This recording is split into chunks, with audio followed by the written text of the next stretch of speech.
The sawmill accident. Vincent Farley lived in the country, working at the local sawmill in his community. He never missed a day of work and was always on time.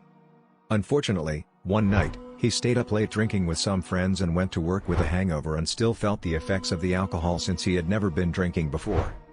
While working on one of the hurdles, he lost his balance, stumbled, and fell face first into one of the spinning blades. Vincent was now cut from his forehead down to his chest. Still alive but losing blood. He staggered towards the exit and went out the door, walking down the long dirt road, looking for help since he had volunteered on the weekend, and no one was at the mill but him. In the distance, he could see a beige-colored farmhouse. Indeed, someone was home and could call for help. Vincent stumbled up the steps, using the outside paneling to hold himself upright. Raising a trembling hand, he knocked on the wooden screen door before falling onto the porch. Inside, the loud thud from outside alerted the couple who lived there. Rosie opened the front door, letting out a terrified scream.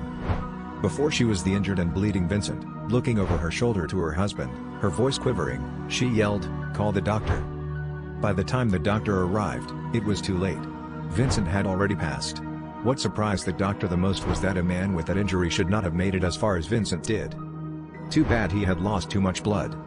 After some time, Rosie and her husband heard noises of someone walking up the steps onto their porch, knocking on the screen door, and then falling with a thud.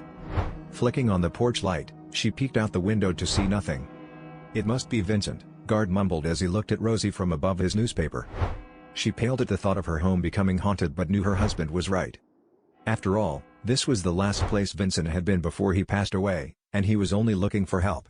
Help that came too late.